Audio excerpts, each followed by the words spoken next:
It's time for some collective wisdom, a podcast advancing the cannabis revolution, one conversation at a time. We all benefit from sharing knowledge and experiences. So if you want to learn about the business of cannabis from those in the trenches, you've come to the right place. Here's your host, Lisa Tollner, co-founder of SensiChew. Our conversation is with Cal Chen, and he is the founder of a new company called Trilogia, which is located out of Santa Cruz, California. And before Cal got started, it sounds like he's had a really interesting background from his beginnings and degree in product design from Art Center College. He also, along the way, fell in love with marketing, went to work for some folks at Disney, got involved a little bit with the iPhone, later transitioning to large multinationals working in China and India. So his journey through life and through sales and marketing has been very diverse, but has led him to wanting to be a startup and an entrepreneur. Now he is joining forces with some of his colleagues through those years to start Trilogia. So with that, I'd like to welcome Cal Chen to Collective Wisdom. Hey, thanks a lot.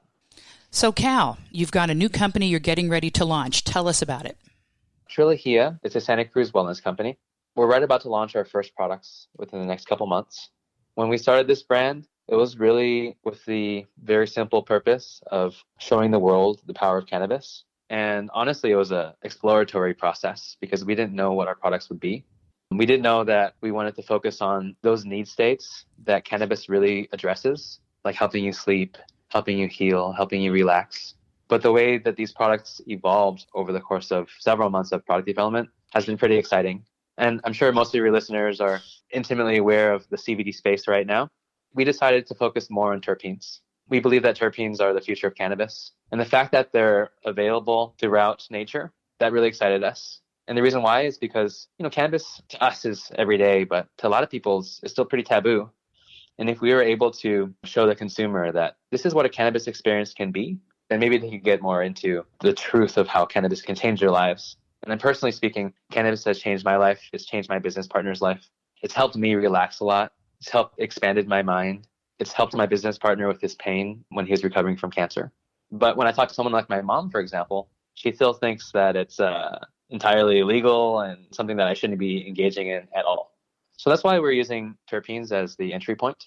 Not only because it can be sold everywhere and there's no restrictions, even though there's restrictions on CBD, there's no restrictions on terpenes, but also because in really investigating the modulating properties of terpenes as they relate to CBD and THC. So I'm hearing terpenes, and I'm hearing cannabis, and I'm hearing CBD, and I'm hearing THC. Is your intent to promote your products as a cannabis product or as a CBD product? We're not even promoting them as a cannabis product or even a CBD product. We're promoting them as wellness products. In our first line of products, there's actually no cannabis in them at all. There's just terpenes in them, but they're the same terpenes that you could find in cannabis. For your listeners that are not aware of what terpenes are, they're basically what modulates the cannabis experience. So in my opinion, there's several hundred cannabinoids, and there's also terpenes. And depending upon your terpene profiles, it'll give a different scent, a different aroma, and also a different effect on your body. And what we've done is, in replace of CBD or in replace of THC, what other adaptogens, botanicals, and nootropics can we introduce to our formulas to give you a similar effect to cannabis? And it's kind of esoteric, and I know it's kind of hard to explain, and we're still trying to figure it out from a marketing perspective. But what we're really aiming to do is introduce the widest possible audience to the powers of cannabis. And the reason why we're using terpenes as a tip of the spear is because we think that if they could experience a cannabis experience without any cannabis in there at all, then they say, wow, hey, if this is what I feel like with this formula, then what if I did try CBD? Or what if I did try THC? So the first products that we were planning on launching, one was called Lounge and the other was called Rested. So Rested is entirely cannabis-free. We've investigated a lot of different cannabis strains and said, what are the terpenes in there that provide this relaxing feeling that help you get into a deeper sleep? And then we've extracted those terpenes from other plants in nature. In replacement of the THC and the CBD, we've introduced other botanicals and nootropics to sort of emulate the cannabis experience, if you will. And then Lounge is actually a CBD product, but still CBD alone is great. But in order to get what we're calling the entourage experience, we're still introducing more terpenes, adaptogens, and nootropics to give you this holistic cannabis experience. And with the yet hopes without of cannabis. Yeah, without cannabis. Yep. And then ideally, as our brand grows and then more people get comfortable with cannabis, one of the things that we wanted to do was introduce people to different cannabis companies in California, specifically Santa Cruz. So Fred Teo, who's the CEO of this company and my co-founder, he's part of the Santa Cruz Cannabis Alliance. And that alliance is basically the representation of the 14 legal growers of cannabis in Santa Cruz. It was really through this network of the SACA that we were able to connect with a lot of these premier thought leaders in cannabis. And I know a lot of people look at the Emerald Triangle as the origin point for California's cannabis experiences. But Santa Cruz also has this really rich history. You know, they're so close to UC Santa Cruz. There's so many companies there that are on the cutting edge of cannabis. When we started to investigate what this brand can be, it was that local community in Santa Cruz that connected us with the formulators and the scientists and the chemists to make these products. So we're hoping that as we grow as a brand and people get more comfortable with cannabis nationally, we could introduce them to Santa Cruz culture and also some of the cultivators there, because they all have this really rich story and great products to share. Of the products that you're planning to launch, are you at liberty to give us a sneak peek as to what kind of products? Are they edibles, ingestibles, topicals, vape pens, all of the above? Or are you going to focus on one particular area? The products that we were planning on launching were a spray and a tincture. And the spray is called Rested and the tincture is called Lounge. Because of this whole COVID-19 crisis, we decided to pivot. And what we're really going to be launching first is actually a hand cleanser. So the hand cleanser is a 70% alcohol spray that works on your hands and your surfaces, but it's also combined with a number of terpenes that have antimicrobial and antibacterial properties. So some of these terpenes are linalool, limonene, pinene. And the cool thing is they're shared terpene profiles that you can also find in cannabis. And not to say that it's directly related, what I really would say is what Trilohia aims to do is address real human need states. And the ones that we started first with were things that cannabis specifically addresses, which is, like I said, to help you heal and to help you relax. And those products will be launching relatively soon. But the first one we're going to be launching is the hand cleanser. This hand cleanser actually is made in Santa Cruz too, which is pretty cool. And all the ingredients are locally sourced. Do you envision any challenges with the education? Because you're sort of scooting on the coattails of saying it's cannabis, just like CBD, this like THC. But it's not. So do you envision any challenges with education? Yes, we do. Yeah.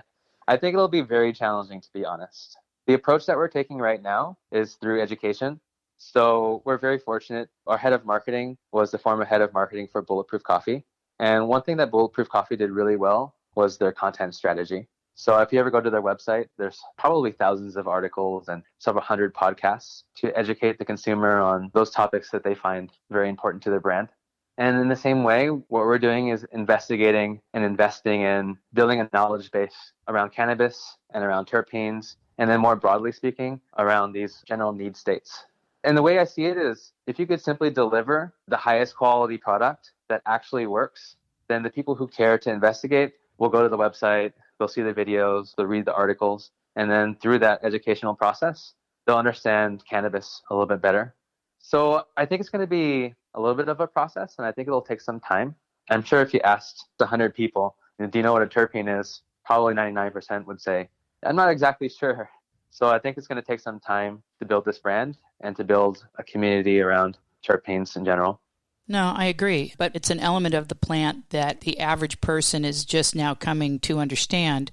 Although, as you described to them, here's some common terpenes that you should already be familiar with, like the terpenes in citrus or the terpenes in lavender or other herbs and natural plants. So once you make that connection, people catch on pretty easily, but it's still by and large new information for most consumers. That's right. It's going to be really new information. So the way we've approached it is really focused just on the need state. And then in our marketing, we'll be focusing almost primarily on this is how it'll help you. And we're hoping that as long as the consumers respond well to these products, then they'll naturally progress in their understanding of what terpenes can be and how they could benefit their lives. Cal, I'd like to have a chance to talk about something special that your company is doing with launching the Masks for Good. So tell us about that program and what's underway and how people can get involved. So that program is called Masks for Good. What we aim to do and what we have done is deliver KN95 masks and other PPE to as many hospitals and healthcare providers as possible. So being an Amazon seller and a relatively successful one, people have been propositioning myself and Michael like, hey, would you like to buy these masks? You could resell them. And at first we were like, no, we don't want to engage in that, like not at all. But then we realized if we have access to this supply chain, why not buy these masks and get them into the hands of the doctors and the EMTs and the nurses who could actually use them? So that's where it started. And then we said, well, how do we actually buy enough to make a difference? And that's why we started the GoFundMe campaign, because what I realized is people really want to help.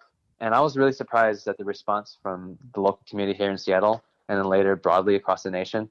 Within the first 3 days, we raised $25,000, and now we're up to a little bit over $46,000. And with that, we were able to buy more than 20,000 masks to deliver to hospitals here in Seattle and also in California and New York. So it has nothing really to do with Trilogía, except for the fact that the heart of that campaign and what we're doing at Trilogía in general is just really trying to help people. And if you talk about just fundamental human need states, I think masks are probably the number one important thing for these healthcare providers to stay healthy and to stay alive. It's really honorable what you guys are doing. We hear about the shortage of equipment and basic safety needs for healthcare workers on a daily basis, and it's absolutely unbelievable in my mind that we're putting them in this position. So I think it's really cool what you're doing, so kudos to you and your team. Hey, thanks. Well, this has been an interesting conversation. Thank you for your time, Cal. How can our listeners get in touch with you to learn more about Trilogía and also Masks for Good? So maybe you could give us a couple of emails or URLs so people can touch base. The easiest way is if you go to trilogía.com, TRILOGIA.com. And if you go there, what you'll find is the very first link is to the Masks for Good campaign. And if you click on that, you get an understanding of the people involved. You'll see some of the hospitals that we were able to donate this to. And also at the very bottom of that article is a link to the GoFundMe campaign if you'd like to contribute or share. And also on trilogía.com right now, there's no products because we haven't launched any of our products yet. But there's a lot of great resources about cannabis, about CBD, about terpenes, and also just about life and how to deal with this current crisis. Kind of tailored through the lens of cannabis. But we're really fortunate to be able to working with a lot of great thought leaders, a lot of great writers. So there's some really cool pieces on there if you just have some time to read at home. Well, Cal, thank you for your time. Enjoyed our conversation. And keep up the good work with Masks for Good. Thank you, Lisa. This is Lisa Tollner, your host of Collective Wisdom. And until next time, be well. That's this week's episode of the Collective Wisdom Podcast. Join us each week for another episode on OC Talk Radio, streaming on Thursdays at 3 p.m., and you can download Collective Wisdom wherever you get your podcasts. Be sure to visit cacollectivewisdom.com or email us at collectivewisdompodcast@gmail.com to join the conversation. Thank you for listening.